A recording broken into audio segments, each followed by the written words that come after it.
A scientist proved paradox-free time travel is possible. But once you go back, you might not like what you find.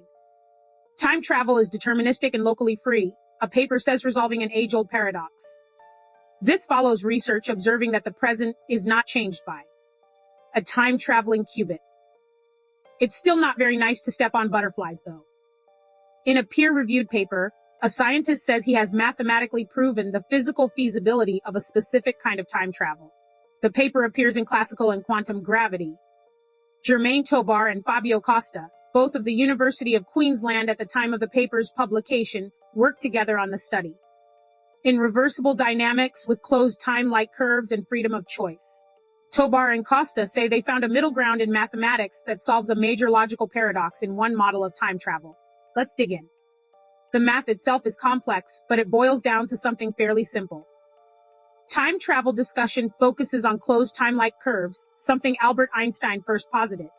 And Tobar and Costa say that as long as just two pieces of an entire scenario within a CTC are still in causal order when you leave, the rest is subject to local free will.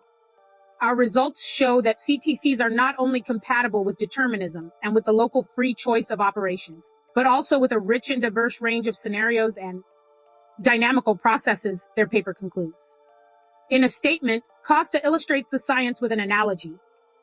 Say you traveled in time in an attempt to stop COVID-19's patient 0 from being exposed to the virus. However, if you stop that individual from becoming infected, that would eliminate the motivation for you to go back and stop the pandemic in the first place. This is a paradox, an inconsistency that often leads people to think that time travel cannot occur in our universe. Logically, it's hard to accept because that would affect our freedom to make any arbitrary action. It would mean you can time travel, but you cannot do anything that would cause a paradox to occur.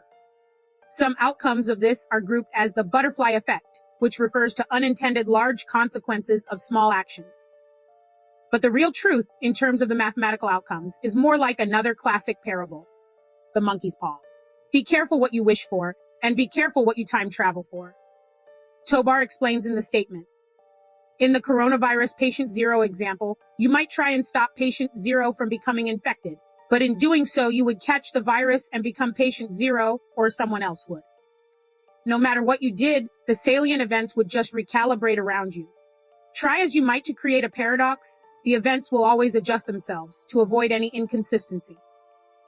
While that sounds frustrating for the person trying to prevent a pandemic or kill Hitler, for mathematicians, it helps to smooth a fundamental speed bump in the way we think about time. It also fits with quantum findings from Los Alamos, for example, and the way random walk mathematics behave in 1 and 2 dimensions. At the very least, this research suggests that anyone eventually designing a way to meaningfully travel in time could do so and experiment without an underlying fear of ruining the world, at least not right away.